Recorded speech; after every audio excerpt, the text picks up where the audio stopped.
لوگوں سے کبھی بات کرنے کا بے حد دل کرتا تھا، آج انہیں جواب دینے کا بھی دل نہیں کرتا۔ سیما اور حیا آج بہت خوش تھیں کیونکہ حیا کا MSc کا رزلٹ آ گیا تھا۔ حیا اور سیما دونوں چچا زاد تایا زاد بہنیں تھیں، ایک ہی گھر میں رہتی تھیں۔ حیا کا MSc کا رزلٹ آیا تو سیما، جو کہ اس کے چچا کی بیٹی تھی، اس نے طے کیا کہ وہ اپنی تایا کی بیٹی کو اس کی مرضی سے تحفہ دلائے گی۔ یہی سوچتے ہوئے سیما حیا کو لے کر ایک بڑے سے مال میں گئی۔ حیا کو تو کچھ سمجھ میں ہی نہیں آ رہا تھا کہ وہ کیا لے۔ بہرحال پھر اسے اپنی مرضی کے کچھ ڈریسز پسند آئے اور ساتھ میں پرفیومز بھی، جو حیا نے لینے کی خواہش ظاہر کی۔ سیما نے خوشی خوشی سب چیزیں حیا کو دلوائیں۔ اس کے بعد سیما اور حیا ریسٹورنٹ میں گئیں کھانا کھانے کے لیے، تو اچانک وہاں پر دونوں کی نظر ظفر پر پڑی اور دونوں حیرت زدہ رہ گئیں۔ ظفر وہی تھا جس سے حیا کا نکاح ہونے والا تھا، مگر ریسٹورنٹ میں ظفر کسی اور کے ساتھ بیٹھا ہوا تھا، اور جس طرح بیٹھا ہوا تھا اس سے وہ اس کی کوئی کولیگ نہیں بلکہ اس کی گرل فرینڈ لگ رہی تھی۔ سیما اور حیا حیرت سے ظفر کو دیکھنے لگیں۔ ظفر کی نظر سیما اور حیا پر نہیں پڑی تھی کہ اچانک سے انہوں نے دیکھا کہ ظفر نے اس لڑکی کا ہاتھ پکڑا اور اسے لے کے ریسیپشن کی طرف گیا اور وہاں سے ایک کمرے کی چابی لی، اور چابی لے کے وہ دوسری منزل پر بنے اس کمرے میں، بڑے سے ہوٹل کے کمرے میں چلا گیا۔ سیما اور حیا نے خاموشی سے پیچھا کیا اور انہوں نے دیکھا کہ اس کمرے کے اندر دروازہ تھوڑا سا کھلا تھا اور ظفر پاگلوں کی طرح اس لڑکی کو چومے جا رہا تھا، اور لڑکی بھی اس کا پورا ساتھ دیے جا رہی تھی۔ یہ دیکھ کے حیا کے قدموں کے نیچے سے تو زمین نکلی ہی تھی۔ سیما بھی پریشان ہو گئی۔ ان دونوں کو سمجھ نہیں آ رہا تھا کہ کیا کریں، کیونکہ بہت جلدی حیا کی شادی ظفر کے ساتھ ہونے والی تھی، مگر اب جب ان کے سامنے ظفر کی حقیقت آئی تو سیما تو کسی صورت بھی حیا کی شادی ظفر کے ساتھ نہیں ہونے دے سکتی تھی۔ پھر اتنے میں انہوں نے دیکھا کہ ایک آدمی اسی فلور پر آ رہا ہے۔ سیما اور حیا سائڈ میں ہو کے ایسے ہو گئیں جیسے کسی کے بارے میں باتیں کر رہی ہوں۔ وہ آدمی آیا اور اسے ظفر کے کمرے کا دروازہ کھٹکھٹایا اور اسے ایک پڑیا دی اور دے کر چلا گیا۔ وہ پڑیا سفید رنگ کی تھی۔ یہ دیکھتے ہی سیما اور حیا کو سمجھ میں آ گیا کہ اس پڑیا میں سفید پاؤڈر کیا ہے۔ ان دونوں کی تو حالت پاگل ہونے والی ہو گئی۔ اب وہ دونوں کیا کریں، انہیں کچھ سمجھ میں نہیں آ رہا تھا۔ سیما اور حیا گمسم سی کیفیت میں خان مینشن میں واپس آ گئیں، مگر انہوں نے کسی کو بھی ابھی کچھ نہیں بتایا۔ خان مینشن شہر کے بیچوں بیچ بنا ہوا تھا۔ ارباز علی خان کے 2 بیٹے تھے، راحیل خان، غزنوی خان۔ راحیل خان کے 3 بچے تھے، سب سے بڑا عدنان، دوسرے نمبر کا نوشیروان، تیسرے نمبر کی بیٹی حیا، اور دوسرے نمبر کے بھائی غزنوی خان کی صرف ایک ہی بیٹی تھی، سیما۔ سیما خان جب پیدا ہوئی تھی اور وہ اپنی دادی کے پاس تھی کہ تبھی ان کے والدہ نے ایک حادثے میں انتقال کر گئے تھے۔ تب سے سیما ارباز علی خان اور ان کی بیوی علینا کی سرپرستی میں تھی۔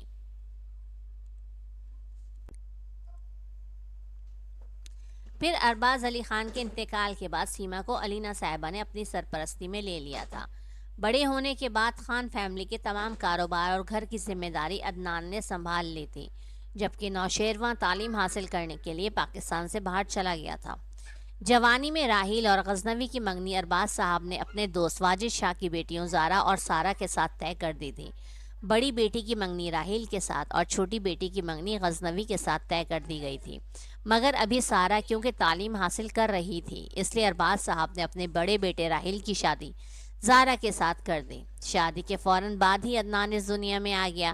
عدنان کے بعد نوشیروان اس دنیا میں آیا۔ جب تعلیم مکمل ہونے کے بعد ارباز صاحب نے غزنوی سے اس بارے میں بات کی کہ اب سارا کی رخصتی لینی چاہیے، تو غزنوی نے بہت ہی عزت سے اپنے والد کو بتایا کہ وہ سارا کے ساتھ خوش نہیں رہ سکتا، کیونکہ وہ اپنی کلاس فیلو کو پسند کرتا ہے اور اس سے شادی کرنا چاہتا ہے۔ ارباز صاحب کو اس بات پر بہت غصہ آیا، مگر غزنوی نے انہیں سمجھایا کہ بابا اگر میری شادی سارا سے کر بھی دیں گے تو میں اسے کبھی بھی خوش نہیں رکھ پاؤں گا۔ میرے اور سارا کے مزاج میں زمین آسمان کا فرق ہے۔ میں سارا کے ساتھ شادی نہیں کر سکتا کیونکہ میں فری کو پسند کرتا ہوں۔ بیٹے کی بات سن کر ارباز صاحب اور ان کی بیگم نے آپس میں یہی طے کیا کہ ہمیں اس بارے میں واجد شاہ سے بات کرنی چاہیے، کیونکہ وہ بھی سمجھدار انسان ہے، اور انہیں بتانا چاہیے کہ اگر لڑکا شادی کے لیے تیار نہیں ہے اور ہم زبردستی شادی کرتے ہیں تو کبھی بھی غزنوی سارا کو وہ خوشی نہیں دے سکے گا جس کی سارا حقدار ہے۔ اسی لیے ارباز صاحب نے جب واجد صاحب سے یہ بات کی، پہلے تو واجد صاحب کو بہت برا لگا، مگر واجد صاحب جانتے تھے کہ ان کی بڑی بیٹی پہلے سے ان کے گھر کی بہو ہے اور بہت خوش بھی ہے، مگر اگر ان کا چھوٹا بیٹا ہی ان کی بیٹی کو پسند نہیں کرتا تو وہ اپنی بیٹی کو ایسے انسان کے ساتھ کیسے زندگی گزارنے کی اجازت دے سکتے ہیں؟ اس لیے واجد صاحب نے ارباز صاحب کی بات مانتے ہوئے اس رشتے کو ختم کرنے کی حامی بھر لی، اور پھر غزنوی اور فری کی بہت دھوم دھام سے شادی ہو گئی۔ زارا بیگم دل کی انتہائی سادہ تھیں اور انہوں نے اس بات کو دل پر نہیں لیا کہ غزنوی نے ان کی بہن سارا سے شادی سے انکار کیا اور فری سے شادی کر لی، بلکہ وہ اس بات پر یقین رکھتی تھیں کہ جوڑے آسمانوں پر بنتے ہیں، زمین پر نہیں۔ اس لیے انہوں نے دل سے فری کو اپنی دیورانی کے روپ میں قبول کیا۔ مگر دوسری طرف سارا، اس کے دل میں تو صرف اور صرف غزنوی بسا ہوا تھا۔ اس کے دل میں ایسی آگ لگی جو بجھنے کا نام ہی نہیں لے رہی تھی۔ جب سارا کا رشتہ غزنوی کے ساتھ ختم ہوا تو واجد شاہ نے اپنی بیٹی سارا کے لیے رشتہ ڈھونڈنا شروع کر دیا۔ اسی دوران اللہ کے حکم سے غزنوی اور فری کے گھر میں اللہ تعالیٰ نے چھوٹی سی خوشخبری بھیجی جو اس خاندان میں آنے والی پہلی لڑکی تھی۔ اس کا نام بہت خوشی کے ساتھ ارباز صاحب نے سیما رکھا، کیونکہ ارباز صاحب کے خود بھی 2 بیٹے تھے۔ اس کے بعد ان کے بڑے بیٹے راحل کے بھی 2 بیٹے تھے۔ اب چھوٹے بیٹے کے گھر جب پہلی بیٹی کی آمد ہوئی تو ارباز صاحب تو خوشی سے پھولے نہیں سما رہے تھے۔ تقدیر بنانے والے، تو نے کوئی کمی نہ کی، پر کس کو کیا ملا یہ قسمت کی بات ہے۔ عدنان 5 سال کا تھا، نوشیروان 3 سال کا تھا اور چھوٹی سی سیما 1 سال کی تھی کہ غزنوی صاحب اور فری صاحبہ کو اچانک پتہ چلا کہ فری کی والدہ کا انتقال ہو گیا ہے، تو وہ چھوٹی سی سیما کو اس کے تایا تائی اور دادا دادی کے پاس چھوڑ کر اسلام آباد گئے اور وہاں سے واپسی میں ان کا ایکسیڈنٹ ہوا جس میں ان کا انتقال ہو گیا۔ جیسے ہی یہ خبر خان مینشن میں پہنچی وہاں پر کوہرام مچ گیا۔ معصوم سی سیما جس کو کسی بات کا ہوش نہیں تھا، اس کو اس کی تائی زارا نے اپنی آغوش میں لے لیا اور ایسے اپنے پروں میں سمیٹا جیسے وہ بھی ان کی سگی بیٹی ہی ہو۔ سیما 3 سال کی تھی جب زارا بیگم کو اللہ تعالیٰ نے تیسری بار ماں بننے کی خوشخبری سونپی۔ زارا بیگم بہت خوش تھیں اور اللہ تعالیٰ نے تیسری بار زارا بیگم کو جب ماں بنایا تو اس بار زارا بیگم کی گود میں بھی ایک معصوم سی پری حیا آ گئی۔ مگر ابھی خان فیملی کی آزمائشوں کا سلسلہ رکا نہیں تھا۔ جیسے ہی معصوم سی حیا اس دنیا میں آئی، زارا بیگم اس دنیا کو الوداع کہہ کر چلی گئیں۔ زارا بیگم کے اس دنیا سے جانے کے بعد 3 نہیں بلکہ 4 بچے بن ماں کے ہو گئے، کیونکہ عدنان، نوشیروان، حیا یہ تینوں تو تھے ہی زارا بیگم کی اپنی اولاد، مگر سیما اس کو بھی زارا بیگم اپنی اولاد سے کم نہیں سمجھتی تھی۔ یہ سب حالات دیکھتے ہوئے ارباز صاحب نے اپنی بیوی علینا اور اپنے دوست واجد سے مشورہ کیا کہ اب ہمیں کیا کرنا چاہیے۔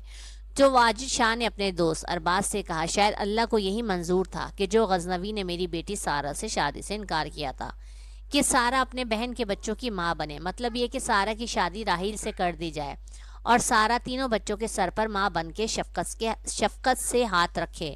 آخر کو خالہ بھی تو ماں کی جگہ ہی ہوتی ہے۔ ارباز صاحب نے اس بات سے حامی بھر لی اور ساتھ میں اس بات کا یقین دلایا واجد صاحب کو کہ سارا کو صرف اپنے بھانجے بھانجیوں کی ہی ماں بننا پڑے گا، سیما کی ذمہ داری اس کے دادا دادی خود اٹھا لیں گے۔ سیما کی طرف سے سارا کو پریشان ہونے کی کوئی ضرورت نہیں ہے۔ اور اس طرح سارا کی شادی راحیل صاحب کے ساتھ ہو گئی اور سارا شادی ہو کر خان مینشن میں آ گئی۔ سارا جب شادی ہو کے خان مینشن میں آئی تو اس نے راحیل صاحب کے تینوں بچوں کو اپنی باہوں میں ایسے سمیٹا جیسے وہ ان کے سگے بچے ہوں، مگر یہ صرف دنیا دکھاوے کے لیے تھا، کیونکہ سارا اپنی بے عزتی نہیں بھولی تھی جو غزنوی نے سارا کو ٹھکرا کر فری سے شادی کی تھی۔ دوسری طرف راحیل صاحب بھی سمجھ گئے تھے کہ سارا انہیں پسند نہیں کرتی، اس لیے دنیا کے سامنے تو سارا اور راحیل صاحب ایک دوسرے کے میاں بیوی تھے، مگر دونوں ایک دوسرے سے لاکھوں میل کے فاصلے پر تھے۔ دونوں کبھی ایک دوسرے کے قریب نہیں آئے، مگر دونوں نے کبھی اپنے بچوں پہ اور گھر والوں پہ ظاہر نہیں ہونے دیا۔ راحیل صاحب نے کاروبار کی وجہ سے زیادہ تر ملک سے باہر ہی رہنا شروع کر دیا اور اس کے علاوہ سارا نے سیما سے تو اللہ واسطے کا بیر باندھ لیا تھا۔ ان کا تو بس نہیں چلتا تھا کہ سیما کو اٹھا کے گھر سے باہر پھینک دیں یا پھر اس کی جان لے لیں، مگر وہ مجبور تھیں۔ یہ سیما ان کی ساس کی سرپرستی میں تھی۔ جب تک دادا ارباز صاحب زندہ تھے تب تک دادا دادی دونوں نے مل کر سیما کی سرپرستی کی، مگر جب دادا کا انتقال ہو گیا تو دادی نے سیما کو ایسے اپنے پروں میں سمیٹا کہ جیسے سیما ان کی انتہائی قیمتی شے ہو۔ وقت گزرتا گیا، عدنان اور سیما ایک دوسرے کو پسند کرنے لگ گئے اور ایک جان دو دل ہو گئے۔ عدنان سیما کے بغیر رہنے کا تصور بھی نہیں کر سکتا تھا اور نہ سیما عدنان کے بغیر، مگر سارا بیگم کو یہ برداشت ہی نہیں تھا۔ وہ عدنان کے کانوں میں ہر وقت سیما کے خلاف زہر گھولتی رہتی تھی۔ اسی دوران سیما کے نانا علینا خان یعنی سیما کی دادی سے ملنے کے لیے آئے اور آ کے انہوں نے ان سے درخواست کی کہ وہ اپنے پوتے شہریار احمد کے لیے اپنی نواسی سیما کا رشتہ چاہتے ہیں۔ تو علینا صاحبہ نے انہیں بتایا کہ ان کی نوازی سیما اپنے تایا کے بیٹے عدنان کو پسند کرتی ہے اور میں بہت جلد ان دونوں کی شادی کروانے والی ہوں۔ میں آپ سے معذرت کرتی ہوں، جبکہ سیما کے نانا اس بات پر بضد تھے کہ سیما کی شادی اس کے ماموں کے بیٹے سے ہو، کیونکہ سیما ان کی بیٹی کی آخری نشانی تھی۔ وہ تو سیما کو اپنی بیٹی کے انتقال کے بعد ہی اپنے پاس لے کے جانا چاہتے تھے، مگر علینا اور ارباز صاحب کے کہنے پر سیما زندگی بھر اپنے دادا دادی کے پاس رہی، لیکن البتہ ہر سال چھٹیوں میں اپنے نانا سے ملنے ضرور جاتی تھی، اور نانا کی دلی خواہش تھی کہ سیما کا رشتہ شہریار کے ساتھ ہو جائے۔ مگر جب علینا صاحبہ نے انہیں بتایا کہ سیما کی خود بھی خواہش ہے کہ اس کی شادی عدنان کے ساتھ ہو، تو وہ خاموش ہو گئے۔ دوسری طرف سارا بیگم نے عدنان کو بتایا کہ سیما کے نانا سیما کا رشتہ اس کے ماموں کے بیٹے شہریار کے لیے سیما کی مرضی سے لے کر آئے تھے، اور سیما خود بھی اپنے ماموں کے بیٹے شہریار سے شادی کرنا چاہتی ہے۔ عدنان کا غصے کے مارے برا حال ہو گیا، کیونکہ عدنان سیما سے بہت پیار کرتا تھا، اور سیما نے عدنان سے خود کہا تھا کہ وہ اس کے بغیر نہیں رہ سکتی۔ پھر یہ اس کے نانا کیسے سیما کا رشتہ اپنے پوتے شہریار کے لیے لا سکتے تھے؟ سیما کے نانا جب سیما کا رشتہ لے کر آئے تھے تو ساتھ میں شہریار بھی تھا۔ جب سیما کی دادی نے سیما کے نانا کو انکار کیا تو شہریار نے ایک دفعہ سیما سے بات کرنے کی سوچی، اور اکیلے میں جب وہ سیما سے بات کر رہا تھا اور اسے شادی کے لیے پرپوز کر رہا تھا تو یہ ساری باتیں سارا صاحبہ نے ریکارڈ کر لی تھی۔ انہوں نے وہ تو سب ریکارڈ کر لیا جب شہریار نے سیما کو پرپوز کیا، مگر وہ باتیں انہوں نے ہٹا دی اس ریکارڈنگ میں سے جب سیما نے صاف اور کھلے الفاظ میں شہریار کو انکار کیا تھا اور معذرت کی تھی، اور یہ ریکارڈنگ انہوں نے عدنان تک پہنچا دی تھی۔ تب سے عدنان اور سیما کے بیچ میں ایسی غلط فہمی پیدا ہوئی جو آج تک ختم نہیں ہوئی تھی۔ اس بات کو 6 مہینے ہو گئے تھے جب سے سیما اور حیا نے ظفر کو اس حالت میں دیکھا تھا۔ وہ دونوں تو ایسی ہو گئی تھی کہ انہیں سمجھ نہیں آ رہا تھا کہ وہ کس کو یہ حقیقت بتائیں۔ پھر آخر انہوں نے بہت سوچ سمجھ کے فیصلہ کیا۔ انہوں نے سارا صاحبہ کو یہ حقیقت بتانے کا سوچا، کیونکہ سارا صاحبہ حیا کی سوتیلی ماں ہونے کے علاوہ سگی خالہ بھی تو تھی۔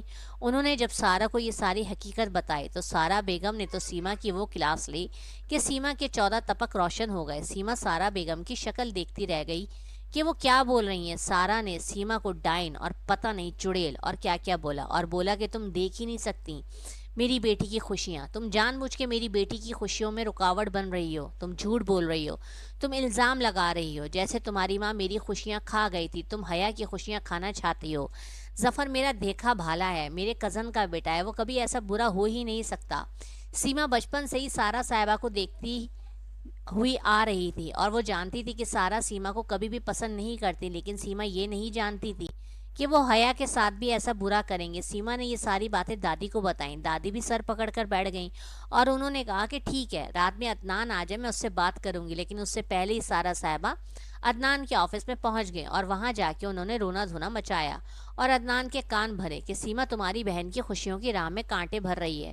وہ نہیں چاہتی کہ حیا کی شادی انتہائی اچھی جگہ پر ظفر سے ہو، اس لیے وہ ظفر پر جھوٹے الزام لگا رہی ہے اور حیا کو بھی بھڑکا رہی ہے کہ آج حیا شادی سے 1 مہینہ پہلے آ کے مجھے انکار کر رہی ہے اور مجھے باتیں سنا رہی ہے کہ مجھے اپنے فیصلے پر نظر ثانی کرنی چاہیے۔ عدنان سیما سے لاکھ محبت کرے مگر وہ سارا کو اپنی ماں کا درجہ دیتا تھا، اور اسے لگتا تھا کہ سارا کبھی اس کا برا نہیں چاہے گی۔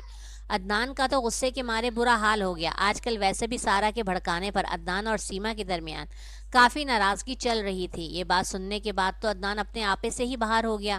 عدنان بھڑکا، ہر بار ایسا کیوں ہوتا ہے کہ وہ میرے راستے میں رکاوٹ بنتی ہے، لیکن اس بار میں ایسا نہیں ہونے دوں گا، یہ میری بہن کی زندگی کا سوال ہے۔ عدنان نے انتہائی غصے سے پیپر ویٹ اٹھا کر نیچے پھینکا۔ عدنان ریلیکس ہو جاؤ بیٹا، وہ یہی تو چاہتی ہے کہ تمہیں غصہ آئے اور تم غصے میں وہ سب کر جاؤ جو تمہیں نہیں کرنا چاہیے۔ اتنا کہہ کر سارا صاحبہ آفس سے نکل گئی، مگر جاتے جاتے آفس میں موجود الماس کو اشارہ کرنا نہیں بولی۔ الماس بھی سارا کی دوست کی بیٹی تھی، اور سارا چاہتی تھی کہ الماس کی شادی عدنان کے ساتھ ہو، سیما کے ساتھ نہیں، اس لیے انہوں نے زبردستی عدنان کے آفس میں الماس کو جاب دلوا دی تھی۔ آدھا کام تو سارا نے کر دیا تھا عدنان کو بھڑکا کر، باقی کا کام انہوں نے الماس کے ذمے چھوڑ دیا۔ اب الماس کمرے میں آ گئے، اس نے آ کے عدنان کو بھڑکایا اور بولا کہ تم سمجھ گئے نا سیما کتنی بدتمیز اور بگڑی ہوئی لڑکی ہے، اس کی کتنی تیز زبان ہے، وہ کتنا تم لوگوں سے جلتی ہے، اور دیکھو اس نے تو حیا کا رشتہ توڑنے کی ہی ٹھان لی ہے۔ عدنان بہت غصے سے بھڑک رہا تھا اور بول رہا تھا کہ سیما تمہیں وہ نہیں کرنا چاہیے تھا، تمہیں میرے ہر معاملے میں بولنے کی عادت پڑ گئی ہے، اور الماس اس کو بھڑکا رہی تھی کہ عدنان وہ جان بوجھ کے وہاں تمہیں تنگ کرتی ہے، تم آرام سے بیٹھ جاؤ۔ اس کو ایک جگہ بٹھایا اور پانی کا گلاس عدنان کے منہ کو لگایا اور بولی خود کو نارمل کرو، اب اگر سیما تمہیں چڑھائے تو تم نے اسے چڑھنا نہیں ہے، اوکے؟ الماس نے عدنان کے ہاتھ پر اپنا ہاتھ رکھا تو عدنان نے اپنا ہاتھ نامحسوس انداز میں پیچھے کر لیا اور الماس سے کہا تم جاؤ۔ عدنان نے اپنا ماتھا مسلا، وہ بری طرح اپسیٹ ہو گیا تھا۔ دوسری طرف نہ تو دادی کو اس بات کا علم تھا، نہ حیا کو، نہ سیما کو۔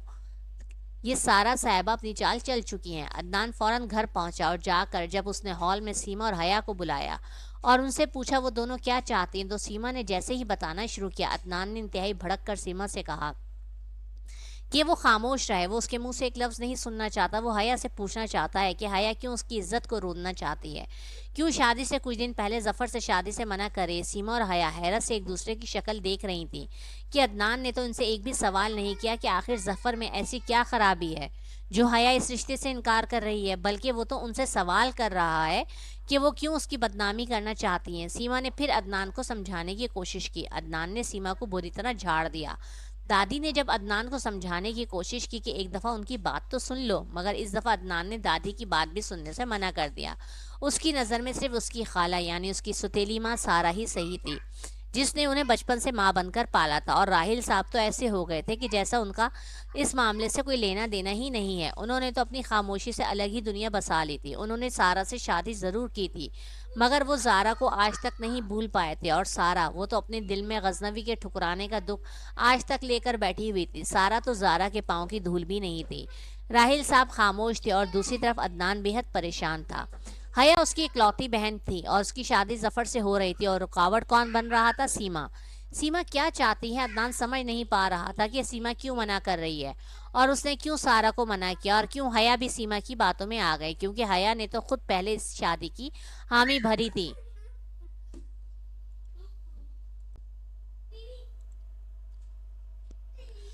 تھی۔ مگر اب عدنان کو ایسا لگ رہا تھا کہ جیسے سیما کے برین واش کرنے کی وجہ سے حیا یہ شادی نہیں کرنا چاہتی۔ شادی کی ڈیٹ فکس ہو چکی تھی اور حیا کا رو رو کے برا حال تھا کہ اسے ظفر سے شادی نہیں کرنی، چاہے کچھ بھی ہو جائے۔ عدنان اور سارا صاحبہ اس سب کا ذمہ دار سیما کو مان رہے تھے، جس نے حیا کے کان بھرے تھے، اور عدنان دانت پہ دانت جمائے اس مسئلے کا حل سوچ رہا تھا۔ ایک وقت ایسا تھا جب سیما اس کی جان ہوا کرتی تھی، اور آج وہی سیما تھی جو اس کی جان کا عذاب بنی ہوئی تھی۔ عدنان کا بس نہیں چل رہا تھا کہ سیما کو اس دنیا سے ہی غائب کر دے۔ بہت تنگ کر رہی تھی وہ عدنان کو۔ ان دنوں عدنان بہت پریشان تھا، اپنے آفس میں بیٹھا ہوا تھا کہ اچانک عدنان کے موبائل پر کال آئی۔ کال پر سارا خالہ کا نام لکھا ہوا تھا۔ انہوں نے چھوٹتے ہی عدنان سے کہا کہ عدنان بہتر ہوگا تم فوراً گھر آ جاؤ۔ وہ بہت غصے میں تھی۔ اب کیا ہوا آنٹی؟ عدنان نے اپنا ماتھا مسلا۔ حیا نے جو طوفان بدتمیزی مچا رکھی ہے کون سمجھائے گا اسے؟ اب خود کو کمرے میں بند کر لیا ہے، دروازہ ہی نہیں کھول رہی۔ سارا آنٹی نے پریشانی سے کہا۔ میں آتا ہوں۔ وہ جلدی میں اٹھا اور باہر نکل گیا۔ الماس اس کے پیچھے آئی۔ کہاں جا رہے ہو؟ آتا ہوں۔ الماس نے کہا آج سر ماجد کے ساتھ میٹنگ ہے۔ عدنان نے کہا علی شیر سے کہنا کہ وہ اٹینڈ کر لے۔ یہ بول کے وہ گاڑی میں جا کے بیٹھ گیا اور چلا گیا۔ الماس غصے سے اسے دیکھتی ہوئی واپس آئی تو کومل نے انتہائی طنزیہ انداز میں الماس کو داد دی کہ بھئی بہت حد تک کامیاب ہو گئی ہو اسے پھنسانے میں۔ الماس نے تپ کر کہا کیا مطلب؟ کومل نے کہا تمہیں کیا لگتا ہے اندھے ہیں، ہمیں دکھائی نہیں دیتا؟ کومل نے سیدھا سیدھا الماس پر طنز مارا۔ الماس کو غصہ آیا۔ کومل اپنے تک محدود رہو، جب پوچھا نہ جائے تو بیچ میں پڑنے کی ضرورت نہیں ہے۔ یہ کہہ کر چڑھ کر الماس اپنے کمرے میں چلی گئی۔ کومل نے کہا اف اللہ کتنی تیز ترار عورت ہے، میں نے ایسی تیز عورت پہلے کبھی نہیں دیکھی۔ یہ کہہ کے کومل بھی اپنے کام میں مصروف ہو گئی۔ عدنان جیسے ہی گھر میں داخل ہوا کانوں میں بہت شور ہوا۔ گھر میں جاتے ہی عدنان نے پوچھا حیا کہاں ہے؟ اس نے پریشانی سے پوچھا۔ کمرے میں بند کیا ہوا ہے اس نے خود کو، نہ کسی کی بات سن رہی ہے اور نہ ہی کمرے کا دروازہ کھول رہی ہے۔ بس ایک ہی ضد ہے کہ یہ شادی نہیں کرنی، ہم سب کی ناک کٹوانے پر تلی بیٹھی ہے یہ لڑکی۔ سارا آنٹی تو بھری بیٹھی تھی۔ میں دیکھتا ہوں، وہ تیز لہجے میں کہتا ہوا آیا اور حیا کے کمرے کی جانب بڑھا۔ پتہ نہیں اس لڑکی کو اچانک کیا ہو گیا ہے، اچھی بھلی تو تھی۔ سارا بیگم پیچھے سے زہر اگل رہی تھی۔ دادی جان نے ناگواری سے سارا کی طرف دیکھا اور بولا تم ہی تو وہ خرافاتی اور شیطانی عورت ہو بی بی جس نے یہ سب تماشا لگایا ہوا ہے۔ سارا بیگم کا دماغ گھوم گیا۔ ہاں جیسے حیا تو چھوٹی بچی ہے نا، جس نے جدھر لگایا ادھر لگ گئی، اپنی عقل دماغ سمجھ استعمال نہیں کر سکتی کیا؟ جس نے جس طرف لگایا اس طرف لگ پڑی۔ دادی جان نے کہا تمہیں کیا لگتا ہے میری پوتیاں کچھ غلط کہہ رہی ہیں یا وہ کچھ غلط کر سکتی ہیں؟ سارا بیگم تمہیں بھی تو اپنا دماغ استعمال کرنا چاہیے، اگر وہ انکار کر رہی ہے تو کوئی وجہ تو ہوگی نا۔ سارا بیگم تپ کر بولی ہاں آپ تو اپنی پوتی سیما کے خلاف کچھ بھی نہیں سننا چاہتی۔ دادی جان نے غصے سے کہا، کیونکہ میں جانتی ہوں میری پوتی کبھی کوئی غلط بات نہیں کرتی۔ وہ دل سے سیما اور حیا سے بہت پیار کرتی تھی۔ ان کی پوتیاں جو تھیں اور سیما تو انہیں حد سے زیادہ عزیز تھی۔ اب وقت اور حالات سیما کے خلاف ہو گئے تھے تو سبھی کی آنکھوں میں سیما کھٹکنے لگی تھی۔ بس کریں اس کی طرفداری اماں، وہ اس قابل نہیں کہ اسے اس گھر میں بھی رکھا جائے، اور آپ اب تک اسے دل میں بسا کر بیٹھی ہوئی ہیں۔ سارا آنٹی کی بات پر اندر آتی سیما کے قدم رک گئے۔ اس کے دل پر جیسے کسی نے خنجر گھسا دیا ہو۔ دادی نے کہا، دل میں رکھنے کے قابل ہے یہ میری بچی سیما، دل کی بہت صاف ہے۔ دادی جان نے پھر سے سیما کی سائیڈ لی۔ آپ کے اس بیجا لاڈ پیار نے آج اسے اس مقام پہ لا کے کھڑا کر دیا ہے کہ وہ ہمارے گھر کی دشمن بن گئی ہے۔ بکھیر دینا چاہتی ہے وہ ہمارا گھر۔ سارا بیگم اپنی جگہ سے اٹھی۔ دادی غصے سے بولی، بکھیر دینا چاہتی ہے سیما یہ گھر؟ ارے یہ سارا گھر تو تم نے بکھیر دیا ہے، دادی جان نے ناگواری سے کہا۔ سیما نے وہاں سے خاموشی سے اپنے کمرے کی جانب بڑھنا چاہا کہ سارا بیگم کی اس پر نظر ٹھہر گئی۔ اے بی بی، یہ جو تم کر رہی ہو نا، باز آ جاؤ۔ سیما نے پلٹ کر کہا، آپ باز آ جائیں تو میں بھی باز آ جاؤں گی۔ سارا بیگم بھڑک گئیں اور بولی، اپنی زبان کو کنٹرول میں رکھو، اور انتہائی چیخ کر بولی، تمہاری اوقات ہی کیا ہے؟ ایک تو ہمارے گھر میں رہتی ہے، اوپر سے باتیں بھی کرتی ہے۔ سارا بیگم کی بات پر سیما نے ان کو سخت نظروں سے گھورا اور کہا، آپ کو یہ غلط فہمی کب سے ہونے لگی؟ یہ گھر آپ کا ہے؟ وہ سینے پہ ہاتھ باندھ کے پوچھنے لگی اور بولی، یہ گھر میرے دادا کا ہے، مطلب یہ کہ یہ گھر ہم سب کا ہے، اور میں اتنا جانتی ہوں کہ آپ میرے بڑے تایا کی دوسری بیوی ہیں، یعنی کہ ان کے بچوں کی ستیلی ماں، اور آپ نے یہاں پہ اپنی اچھی اجارہ داری مچائی ہوئی ہے، حیا کی زندگی برباد کرنے پر تلی ہوئی ہیں۔ سیما نے بھی ان کو اچھے سے آئینہ دکھایا۔ اپنی زبان کو قابو میں رکھو لڑکی، ورنہ میرا ہاتھ اٹھ جائے گا۔ سارا آنٹی نے اسے وارننگ دیتے ہوئے ہلکا سا پش کیا۔ سیما نے انتہائی ناگواری سے کہا، آج تو ہاتھ لگایا ہے، اگر آئندہ مجھے ہاتھ لگانے کی کوشش کی تو ہاتھ توڑ دوں گی۔ وہ سخت الفاظ میں غرائی۔ سیما! عدنان کی اونچی آواز پر وہ سب چونکے۔ اسے دیکھ کر ایک پل کو سیما کا دل دھڑکا، لیکن اگلے ہی پل میں ماتھے پر بل ڈال کر اسے دیکھنے لگی جو روتی ہوئی حیا کو نیچے لے کے آ رہا تھا۔ اس نے سارا بیگم کے الفاظ نہیں سنے، البتہ اس نے سیما کے الفاظ سنے جو وہ سارا بیگم سے بول رہی تھی، اور انتہائی بھڑک کے عدنان نے سیما سے پوچھا، تمہارا مسئلہ کیا ہے؟ تمہاری زبان کا مسئلہ کیا ہے؟ نہ بڑے کا لحاظ ہے نہ شرم، کس سے کیسے بات کرنی ہے تمہیں؟ اگر سمجھ نہیں تو اپنی زبان کو بند رکھا کرو۔ عدنان صاحب سخت غصے کے عالم میں بولا۔ سیما نے ناگواری سے کہا، تم سے سیکھوں گی کہ مجھے کب کہاں اور کس طرح بولنا چاہیے؟ ارے عدنان، تم جیسا کان کا کچا انسان میں نے اپنی پوری زندگی میں نہیں دیکھا۔ سیما کو تو دل کا غبار نکالنے کا صحیح موقع مل گیا تھا۔ خود کو قابو میں رکھو تم، یہ جو ہر وقت تم اپنی زبان کی جوہر دکھاتی رہتی ہو نا، ایک دن بہت پچھتاؤ گی۔ عدنان غصے میں اس کی جانب بڑھا کہ سیما کو اس کے انداز سے تھوڑا ڈر لگا، لیکن اگلے ہی پل میں وہ پر اعتمادی کے ساتھ کھڑی ہو کے اس کو دیکھنے لگی۔ اچھا، ورنہ کیا کر لو گے عدنان صاحب؟ وہ بھی اس کی جانب بڑھی۔ دادی جان اپنے دونوں جگر کے ٹکڑوں کو ایک دوسرے کے مد مقابل دیکھ کر دل تھام کر رہ گئیں۔ ایک دن ایسا بھی ہوگا انہوں نے کبھی نہیں سوچا تھا۔ وہ تو دل سے خواہش کرتی تھی کہ وہ دونوں آپس میں جڑ جائیں، ان دونوں کی شادی ہو جائے، ایک دوسرے کے جیون ساتھی بنے، دکھ سکھ کے ساتھی بنے، مگر آج وہ کس طرح ایک دوسرے کے خلاف کھڑے تھے۔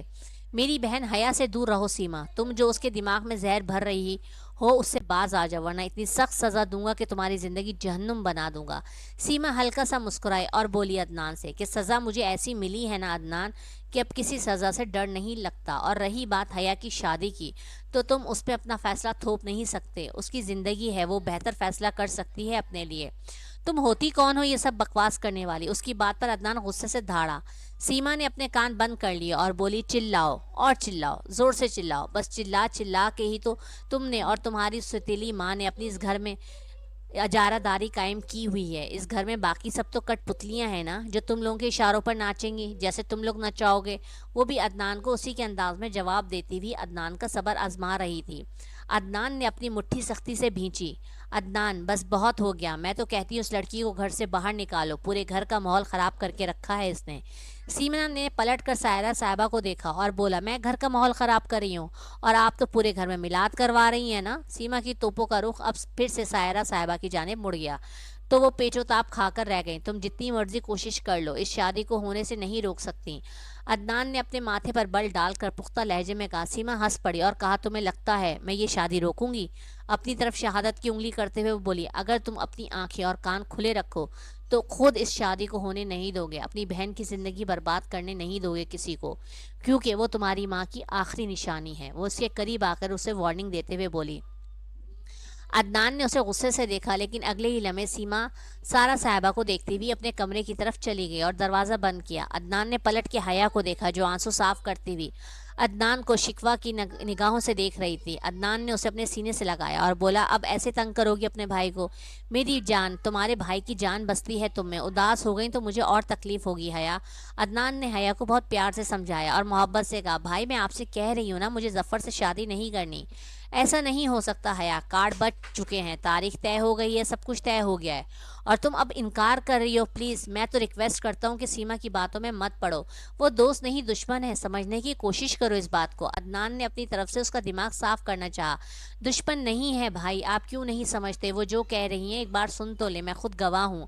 ابھی اس نے اتنا ہی کہا تھا کہ عدنان اور سارا صاحبہ ایک ساتھ چلا اٹھے، ہمیں کچھ نہیں سننا سیما کے بارے میں، اور میری نظر میں سیما کی کوئی اہمیت نہیں ہے اور اس کی کسی بات کی بھی کوئی اہمیت نہیں ہے۔ وہ کل بھی جھوٹی تھی، وہ آج بھی جھوٹی ہے اور وہ ہمیشہ جھوٹی ہی رہے گی۔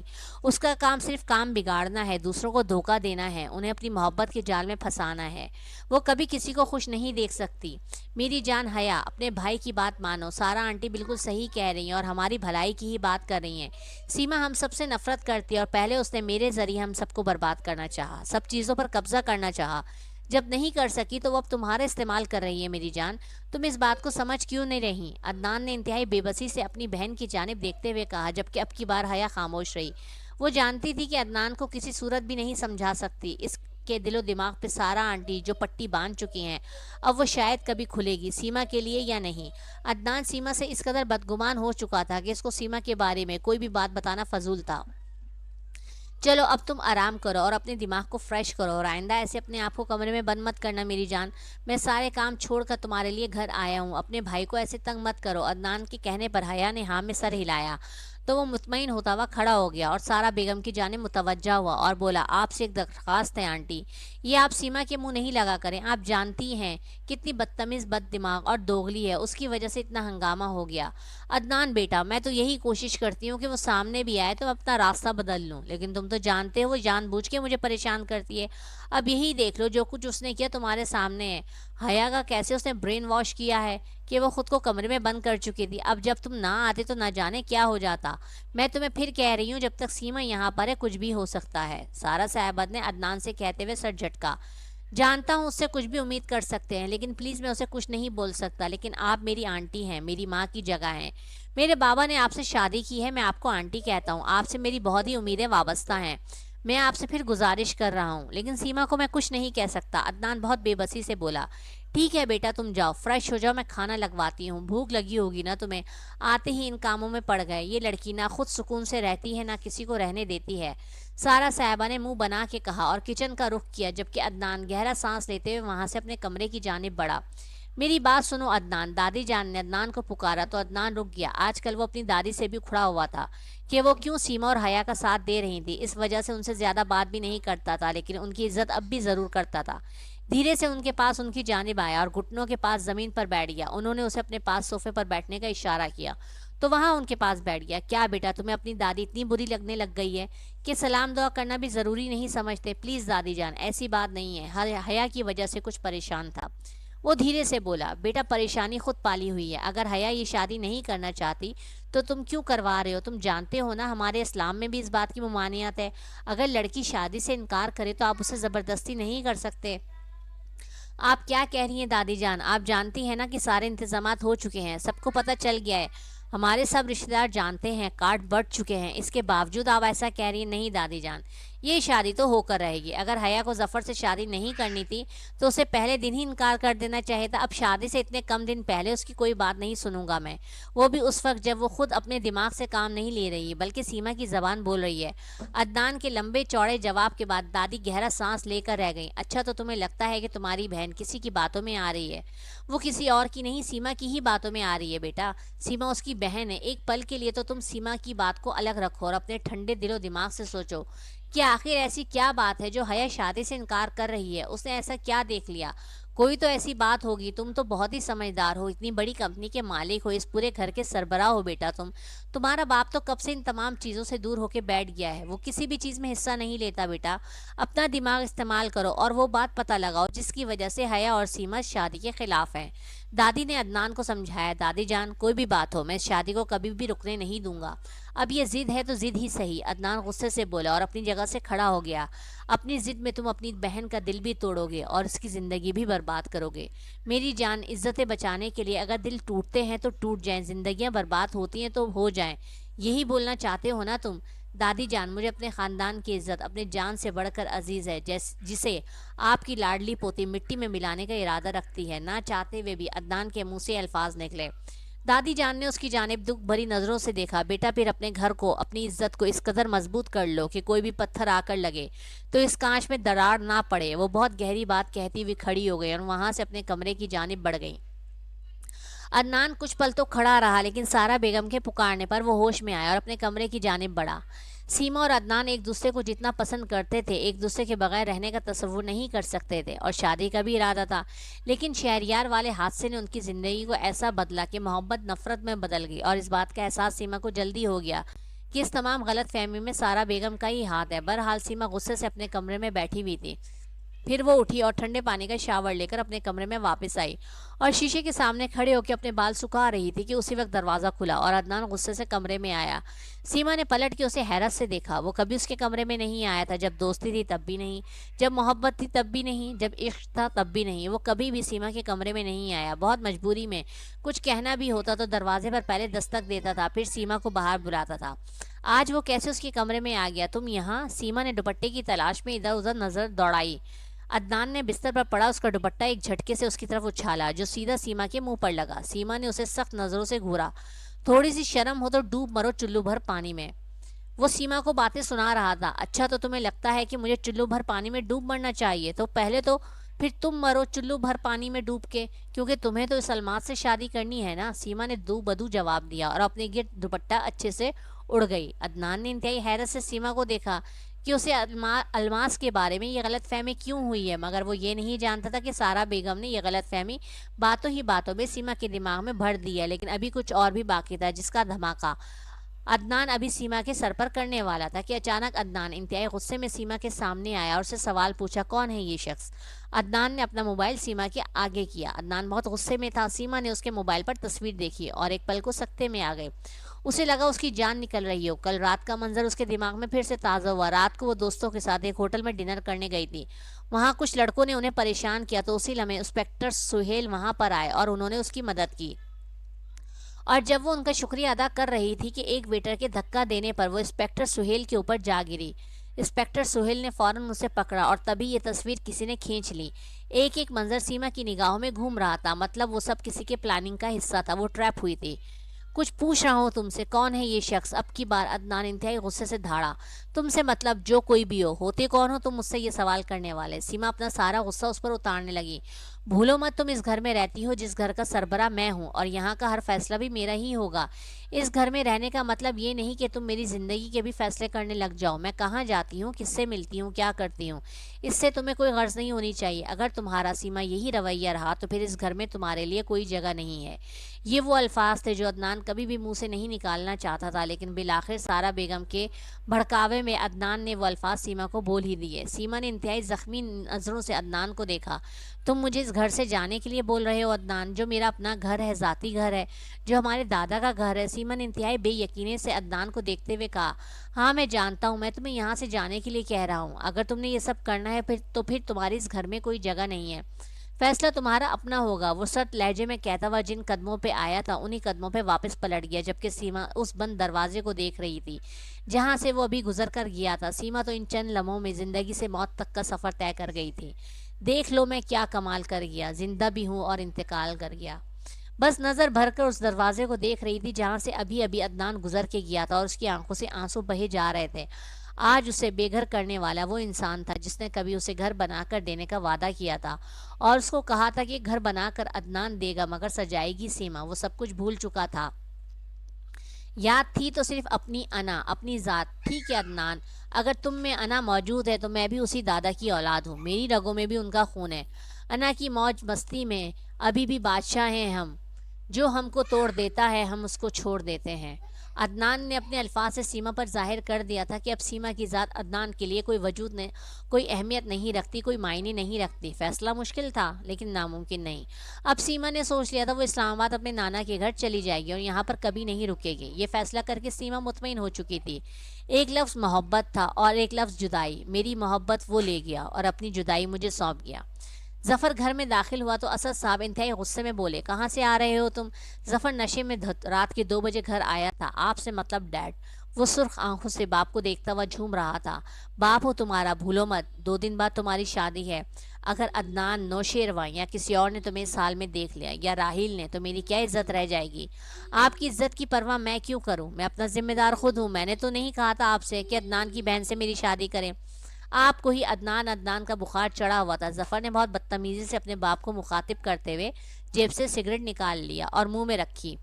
ظفر اپنی حرکتوں سے باز آ جاؤ ورنہ تمہاری حرکتیں ایک دن پورے خاندان کو لے ڈوبیں گی۔ انہوں نے ظفر کے رویے سے دل برداشتہ ہو کر صرف اتنا ہی کہا، میں تو چاہتا ہوں کہ آپ سب میرے ساتھ اس نشے میں ڈوب جائیں، پورا گھر ڈوب جائے۔ وہ سگریٹ کی کش لیتا کسی اور ہی دنیا میں گم باپ سے کہہ رہا تھا، جبکہ باپ بے بس اس کی شکل دیکھ رہا تھا۔ اپنے بزنس کو بچانے کے لیے انہوں نے عدنان کے ساتھ ایک ڈیل کی تھی اور ساتھ ہی اس سے رشتہ بھی جوڑا۔ اس کی بہن کو اپنے بیٹے کے ساتھ بیانے کا ارادہ کیا۔ عدنان کافی سالوں سے اسد صاحب کو جانتا تھا کیونکہ اسد صاحب سارا انڈی کے چچا زاد بھائی تھے، لیکن ظفر کو نہیں جانتا تھا۔ ظفر تو حال ہی میں یوکے سے واپس لوٹا تھا اور جتنی بار بھی عدنان ظفر سے ملا، ظفر بہت ہی ڈیسنٹ انداز میں ملا، جس سے عدنان اس کی حقیقت پہچان نہیں پایا۔ اس کے علاوہ عدنان کو سارا بیگم پر اندھا اعتماد تھا کہ وہ حیا کے بارے میں کبھی کوئی غلط فیصلہ نہیں کریں گے۔ اب اسد صاحب کو فکر لگ گئی کہ اگر عدنان کو ظفر کی اصلیت پتہ چل گئی تو وہ شادی نہیں ہونے دے گا اور بزنس ڈیل بھی ختم کر دے گا۔ اس لیے انہوں نے ظفر کی منتیں کر کے اسے منع کیا تھا کہ وہ کچھ دن کے لیے اپنے الٹے سیدھے کام چھوڑ دے، شادی ہو جائے، اس کے بعد اس سے جو کرنا ہو وہ کرے۔ لیکن ظفر کو نشے کی لت تھی، وہ نشے کے بغیر نہیں رہ سکتا تھا۔ اب دیکھنا یہ تھا کہ ظفر کی حقیقت شادی سے پہلے کھلتی ہے یا نہیں۔ سیما نے اپنے نانا کو فون کر کے اپنے آنے کی اطلاع دی اور اپنا سامان پیک کرنا شروع کیا، لیکن اس نے اس بارے میں کسی کو بھی ابھی کچھ نہیں بتایا تھا کہ اچانک حیا اس کے کمرے میں آئی اور اس نے دیکھا کہ سیما سامان پیک کر کے بیٹھی ہوئی ہے تو حیا گھبرا گئی۔ اس نے کہا، سیما آپی، کیا آپ یہ گھر چھوڑ کر جا رہی ہیں؟ حیا نے جب یہ پوچھا تو سیما نے کہا، ہاں جانا تو پڑے گا کیونکہ اب یہ گھر میرا نہیں ہے، تمہارے بھائی کا آرڈر ہے کہ یہ گھر اس کا ہے، اس گھر کا سربراہ وہ ہے، اس کو میرے یہاں رہنے پر اب اعتراض ہونے لگا ہے۔ حیا نے کہا، آپ جانتی تو ہیں بھائی آپ سے کتنی محبت کرتے ہیں، سب کچھ غلط فہمی کی وجہ سے ہے، آپ پلیز ان کی غلط فہمی دور کر دیں تو سب کچھ دور ہو جائے گا نا۔ حیا اس کو پھر سے وہی الفاظ دہرا رہی تھی جو وہ پچھلے 6 ماہ سے کہہ رہی تھی۔ نہیں حیا، اب نہیں، شاید بہت دیر ہو چکی ہے، اور جو شخص اعتبار نہ کرے آپ پر وہ آپ سے پیار کیا خاک کرے گا۔ میں تو نہیں مانتی کہ عدنان نے کبھی زندگی میں مجھ سے پیار بھی کیا تھا، کیونکہ اگر اعتبار نہیں تو پیار نہیں۔ اور میری جان، تم اس بارے میں مت پڑو آپی، آپ نے تو کہا تھا ظفر جیسے گھٹیا انسان سے میری شادی نہیں ہوگی، وہ میری لائف میں کبھی نہیں آئے گا، لیکن ایسا تو کچھ بھی نہیں ہوا۔ اب میں کیا کروں؟ میں تو بھائی کو منع ہی نہیں کر پا رہی۔